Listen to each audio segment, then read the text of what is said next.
Hello, everyone, and welcome to the Teach Middle East podcast. My name is Lisa Grace. With me today is the founder and first teacher of Qmath, Mr. Manan Khurma, and he is going to be talking to us about why coding and mathematics skills are essential for all students. We're going to dive into what Qmath is and why he is on a mission to provide free mathematical and coding skills to millions of students globally. It's a very lofty goal, but I'm sure we're going to learn exactly what's making him have such a big, hairy, audacious goal and how he plans to achieve it. Welcome, Manan. Thanks a lot, Lisa, and lovely to be here and speaking with you. It is our pleasure to have you. Please, can you do a little intro for us so we get to know Manan just a little better?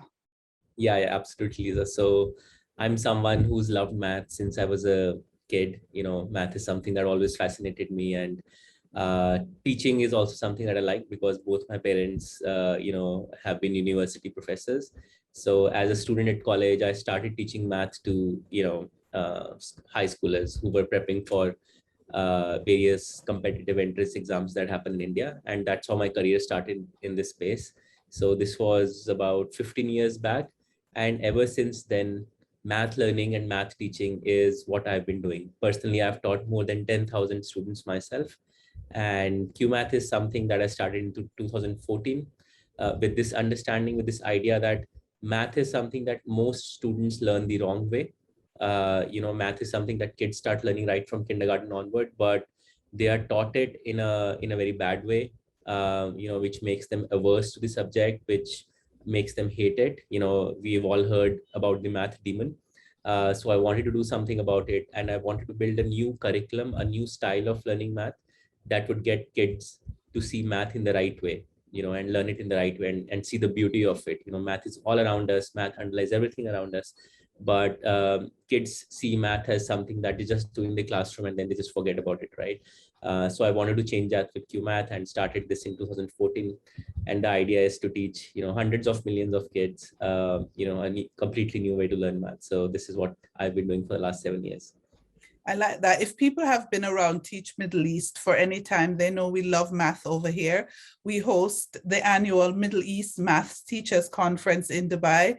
It's a big, fun maths conference filled with groovy maths teachers, and we have a great time just talking about innovative ways of teaching mathematics. And teachers come from all over the world for the Middle East Maths Teachers Conference. So I'm sure anybody who's listened to our podcast or followed Teach Middle East over the many years, they know that we love math. But we wanted to just check with you, Manan, why is learning mathematical skills so important? I know you started mentioning that maths is everywhere, but why is it so important that the students gain the requisite mathematics skills? Yeah, so Lisa, if you look around the world today and what's happening around the world, right? If you look at the kind of skills that are becoming more and more valuable, if you look at the jobs that are becoming more valuable today, look at all the buzzwords today, right? Product, data science, artificial intelligence, machine learning.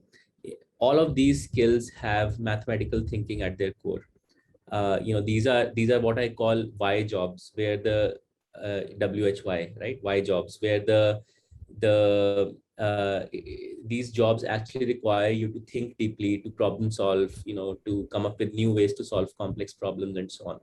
And all of these jobs, all of these skills have mathematical thinking at their core. And on the other hand, you have a lot of jobs getting outdated, which can now be done by artificial intelligence and so on. And this is a trend that we'll see continuing to increase, right? So 10 years from now, most of the valuable jobs, most of the valuable skills will require today's children to have a very, very strong mathematical thinking background, right? And this is something we're not prepping them for. As of today, the way we are teaching math to our kids today is still a century-old method. The teacher stands on the blackboard and she teaches a group of 40 kids who are all bunched together in the same class. Some kids may be ahead of the curve, some kids may be behind the curve. But as all of us educators know, each child is unique, each child is special and requires a very, very specific intervention. and a very specific way to learn, right? This is not happening. And when it comes to a skill like math, it becomes a big problem, because math is not just a good to have skill, it's a must have skill given how the economy is changing. So I actually think this is a very big problem. I actually think governments around the world should recognize this fact, that if their kids are not given a strong math background and in general a strong STEM background, there's a chance they may completely fall behind the curve.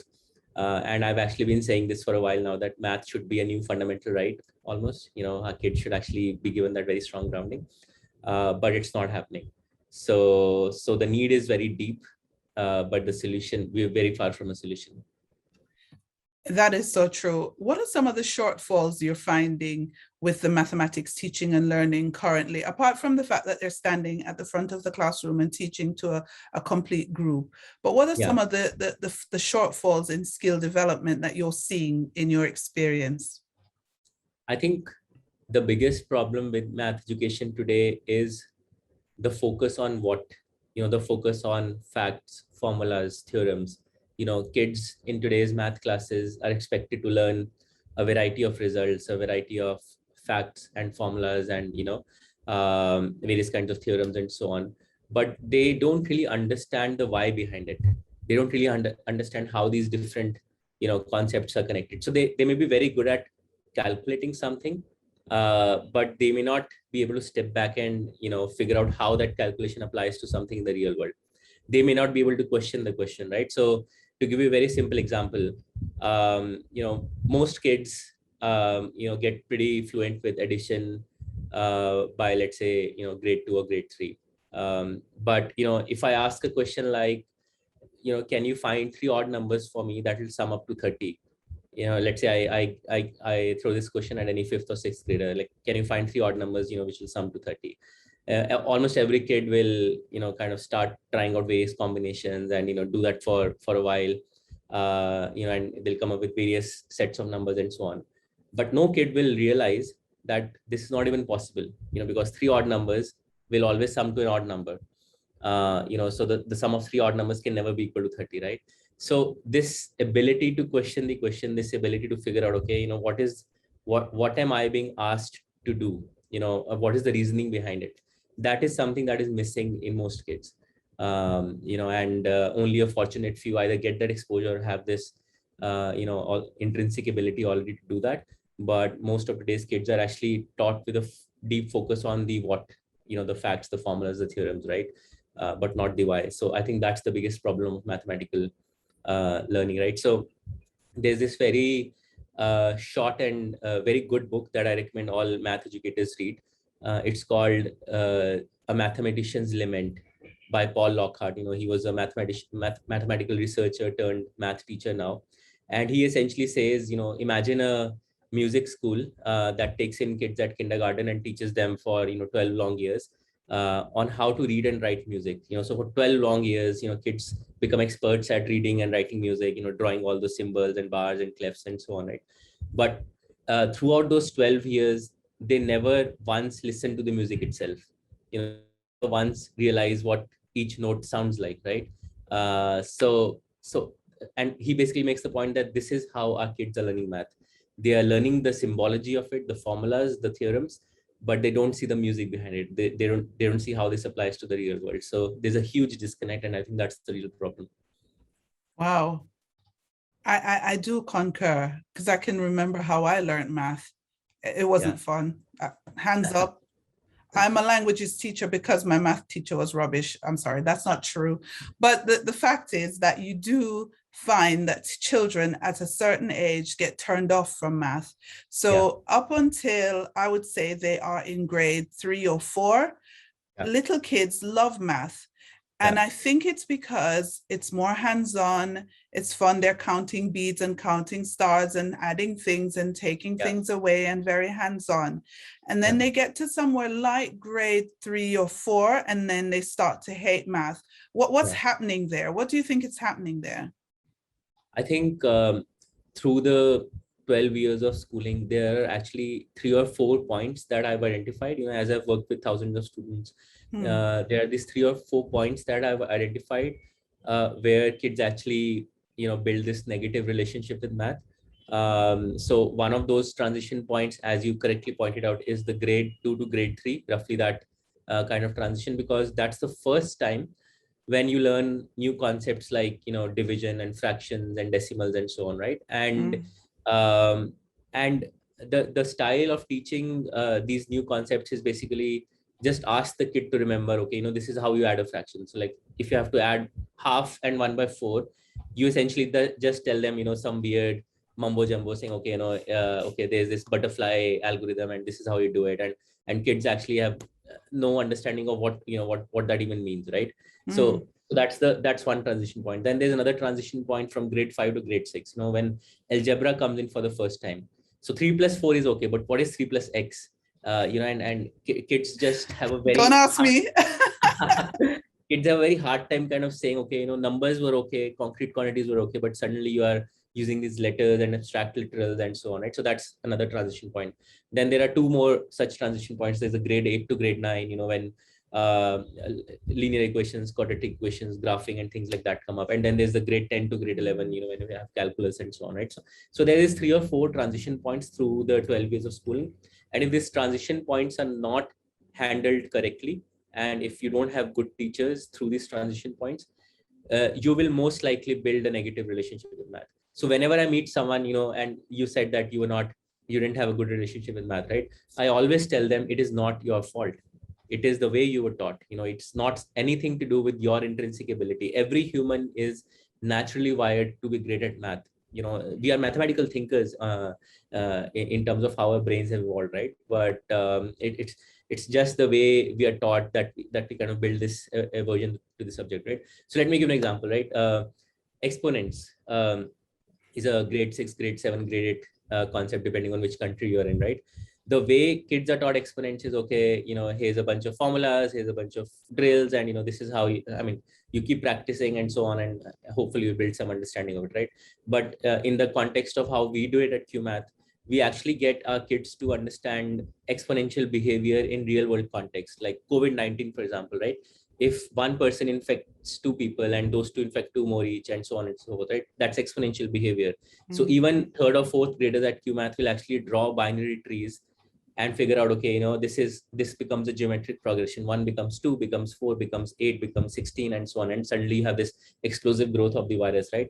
And our 3rd and 4th graders have this intrinsic understanding of exponential behavior, to the extent that some of them have gone back to their parents and said, hey, why are you not wearing a mask?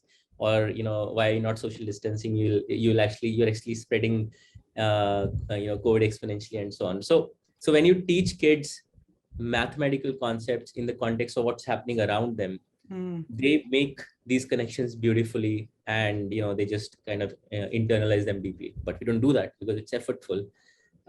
It's hard, right? And the legacy system of the last centuries still continues, and I think will continue for the next many decades. Gosh, don't tell me you think it's going to continue. So it's a system of huge inertia, and it's very, very hard to change. I Unless can some radical imagine. stuff happen. Yeah. Wow. But what makes you want to solve this problem? I think it's one of the biggest problems to be solved out there today. It's obviously there's the personal passion aspect of it. I love math, and I don't consider myself as having any special gift for the subject. I was just fortunate enough to be exposed to math the right way from a very young age. Good books, good teachers. My parents were university professors, as I said. So I had that strong good initial exposure. I think that can be passed on to all kids. But I think the much bigger driver of why I'm doing this is what I said, right? I think 10 to 15 years from now, we are just going to see this very, very different world where conventional jobs and conventional skills have become completely outdated. And the people who will thrive in that economy, in that setup, will be people who are complex problem solvers, who have these problem solving skills. If you look at the World Economic Forum report, for the last many years, this is what they've been saying, essentially, that the top skill of today is complex problem solving. So they come out with this list of 10 skills. And on that list, I think for the last few years, the top skill always has been complex problem solving, because you don't know how the world is going to look like, right? I mean, AI is on the rise. A lot of, highly valuable skills also are now being done better by AI. So in such a world, what do you do, right? So hopefully new careers and new jobs will be created. I'm not a pessimist in that sense, but I think it's our kids today are best prepped for that world if they have that strong, mathematical thinking and problem solving background. And this is a problem at a scale of 1 billion learners. 1 billion kids across the world need to learn math.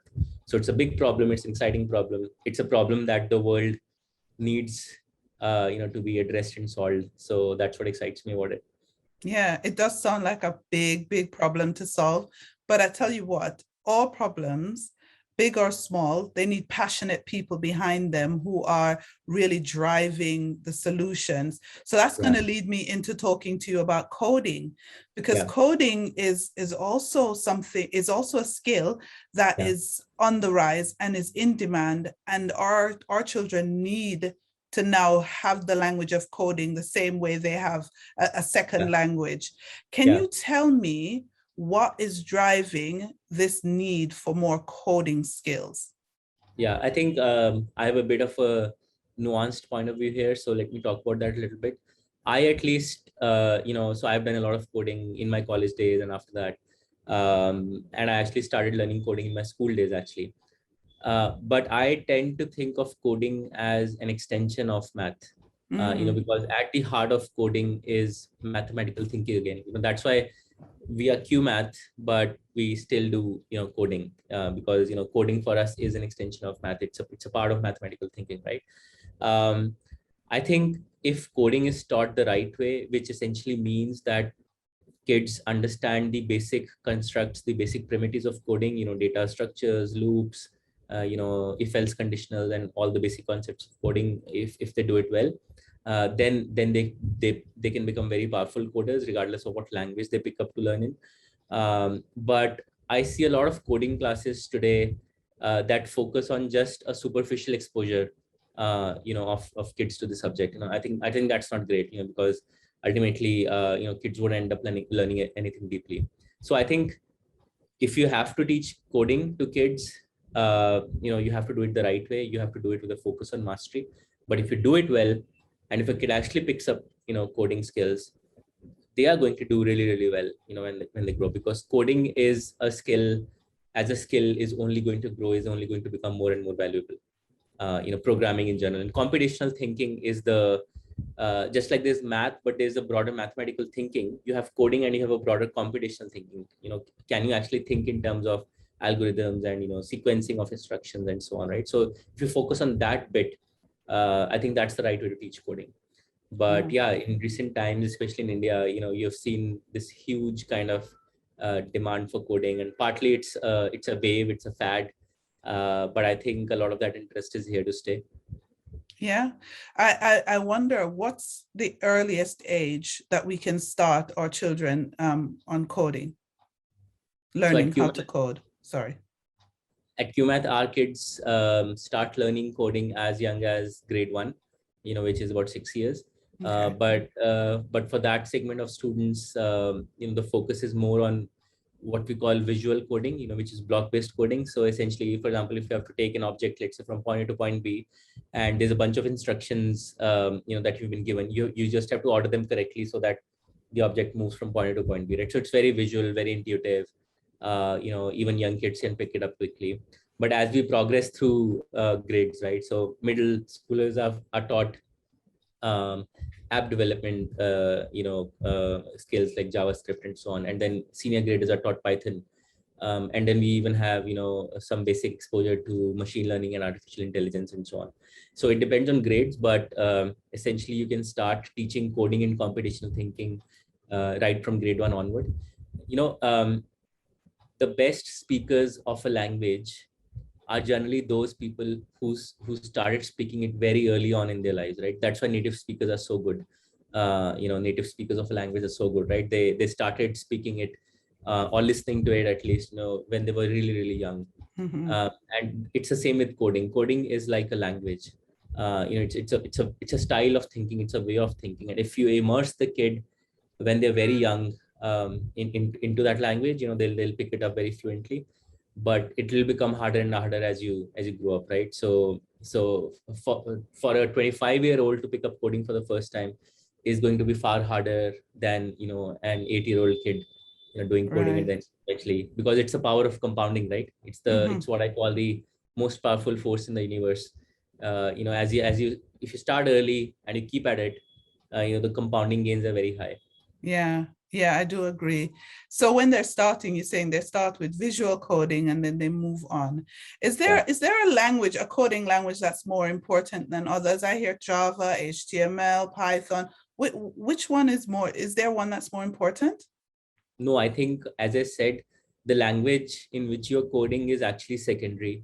I think Mm, the focus, the importance is more about the coding, the fundamentals of programming, right? The basics of programming, like conditionals and loops and data structures and so on, right? So if no matter what language you pick up, if you teach these concepts well, um, you know, the kid is going to do well at programming. But that said, I do believe that one of the best languages, one of the best text-based coding languages for new students or for new coders to pick up for the first time is Python. mm, It's a very easy language to learn, huge amounts of documentation available. And I have actually encouraged a lot of adults also to kind of pick up Python for the first time, and who've now become fluent at it. So yeah, it depends on the language, the choice of the language in which you're coding is secondary. I think the focus on the programming fundamentals is far more important. yeah. So this huge, hairy, audacious goal that you have of getting millions of students to improve their mathematical and their coding skills, Yeah, you plan to do this via Qmath. yeah, Can you tell me a little bit more about Qmath and what you guys do there? yeah, absolutely. So as I said, I started Qmath in 2014, so it's been over 7 years now, and we do a bunch of things at Qmath. Our main flagship kind of offering is the live classes that we offer with expert teachers who run math and coding classes, for kids from across the world. So we do all grades from, starting from kindergarten all the way to grade 12. So that's 13 years of schooling. And we have programs in math and in coding, for all grades and all geographies actually. So in the Middle East, for example, we have different curricular versions that cater to the Middle East schools. In the US, we have the Common Core. In the UK, we have GCSE and so on and so forth. So we have students from all over the world. As of today, we have more than 100,000 students on the platform who are doing math and coding classes with us. And we have a network of more than 10,000 tutors who are carefully selected and handpicked and then trained to become Qmath teachers, and they follow a very, very specific style of teaching that we call, that's part of what we call the Qmath method. So for example, one of the aspects of the Qmath method is that if a child is stuck on a problem and needs help, the teacher is never supposed to give away the answer directly. She's Mm, supposed to give the student small hints and nudges, what we call cues. So the teacher is supposed to give cues to the student, but the student is supposed to discover the final answer on their own. And this cues is the reason why we're called Qmath, by the way. That Q in Qmath has a very special meaning, right? So the reason we do this is because when a child discovers an answer on their own, their retention is far, far higher. So we have a lot of these different aspects of the Qmath method that create a very powerful and holistic learning experience around math and coding. And our teachers right now, they're all based in India. But at some point, we will look at recruiting teachers from outside India as well, in the Middle East and in other countries as well. But our student side market is obviously global, and we have students coming from all over the world. So this is the live class part of it. But we also, given we call it the 1 billion math minds mission. So we want to create a billion math minds. So as part of that mission, we also put out a lot of free content on our website, on our platform, on our app, that kids can, access for free, and hopefully, get better at some aspects of their math learning. So we also do a lot of that. yeah. And you have an ambition of is it to get 1 million students free math and coding tuition. Tell me about that mission. Maybe I don't have the number right. You tell me about the mission. Yeah, so ultimately our goal, as I said, is to create 1 billion math finds. 1 billion is a big number. It's about what 14-15% of the global population. So the thinking there is essentially 1 billion kids across the world need to learn math and hopefully need to learn coding as well. And can we touch all these kids in some way or the other through our free courses and free content offering, right? So that's the broader mission. And as part of that, we also expect ultimately millions of kids to be part of our live class ecosystem, where they are actually taught by expert teachers on how to do math better, how to do coding better, and so on. So that's the for-profit part of the business, where kids actually sign up for these classes with these expert tutors and come to class on a regular basis. Uh, but through a free content and curriculum ecosystem, we hope to touch 1 billion students over the course of the company's existence. Right. And you said you have this live set component to your teaching. How does that work? Is it happening simultaneously at different time zones? Because I'm thinking, a child in the United States, they obviously need to get the classes during their time, that time zone. So, how is it working? So let's say you are in the UAE, you're in Abu Dhabi, and you sign up for, and you are a grade 4 student, and you sign up for our math classes. So we'll handpick a teacher for you. We'll map you to that teacher basis your, background and your, current proficiency level and a bunch of other things. And then you will be expected to attend regular classes with this teacher, but the classes will be one-to-one. And there'll be 8 classes in a month. Each class will be 1 hour long. So that's 2 classes in a week. And in each class, you will follow a very carefully curated set of materials that you have to work on, worksheets and a bunch of other things, activities and so on. We also have a lot of simulations and games that we built into the curriculum. And as you're doing that in each class, the teacher is monitoring each and every step that you're doing. And as in when you need help, the teacher steps in, talks to you in a one-to-one audio video call that's inbuilt into the platform itself. And you keep making progress, and your parents will be constantly updated on what you're doing in the class. So it's a fairly simple system, but a very powerful system, because the way we have designed the curriculum and the way our teacher teaches, as I said, is very special and very powerful. Amazing. So when you have, for example, asynchronous classes, and then you also have these live classes, do you find that the students who take the live classes perform better than the ones who are in the asynchronous route of learning coding and math? So in general, for the for kids from across the world, we generally do only one-to-one format. And we don't do large one-to-many kind of formats, because those we find to be not too effective. Because different kids, as I said earlier, require different interventions from the teachers and so on. So we do these one-to-one classes, but then we also have lots of students who are actually just using a curriculum or our app for free, and they're not really part of the live classes. Obviously, we find that learning outcomes for students who have signed up for a live classes are far better, far more deeper compared to students who just access a curriculum free. And the reason is obvious, right? So if you sign up for a gym, but you just go there on your own, versus if you get a coach to kind of work out with you in every time you go there, right? The outcomes are just extremely different. So that's what happens when you do math or coding with our expert teachers in live classes. It just changes the order of the outcomes. Yeah. What kind of equipment do the students need, the ones who are doing your live, especially your coding classes? What kind of equipment do you recommend? Actually, they just need a laptop and a good internet connection and headphones. So it's fairly simple. Laptop or desktop suffices, and they don't need any special equipment. On the teacher side, obviously, there's some bit of additional paraphernalia that she requires, but on the student side, it's actually fairly simple. So as I said, we have students from all across the world, accessing these classes on all kinds of devices. So it's actually pretty simple. Right, right. Yeah. I'm very, very curious because I have two 9-year-olds, Okay. boys, and I want to Okay. get them into coding. They're Okay. interested, and I Okay. think I would prefer live classes where Yeah. they have someone there just in case they run into any difficulties with the work. They could Yeah. have someone to ask for a cue. See how I did that there? Yeah, yeah, yeah, absolutely. Yeah, you should Yeah. definitely give a try to Qmath then. Yes, I think I should have a try and see how it works for them.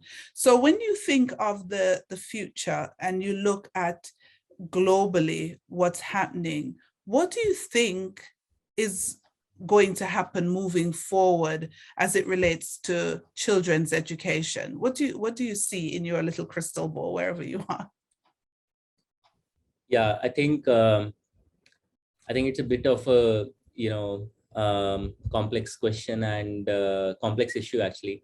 And I actually see, um, on the one side, these schooling systems that, as I said, legacy, systems of schooling and so on and learning. I don't foresee them changing too much. Actually, given, I mean, I've interacted with lots of you know uh, s- stakeholders in the schooling ecosystem and so on. I think it's very hard to change a system that has so much inertia. Obviously, like, you have lots of good teachers and lots of individual schools that are trying to do great things on their own. But if you look at the macro kind of picture, right? So India has hundreds of thousands of schools and millions of students, for example. But I don't foresee a major disruption happening to how they have been learning or how they will learn, in the future. So that's one side of it, which is essentially that the schooling system itself may not evolve too much.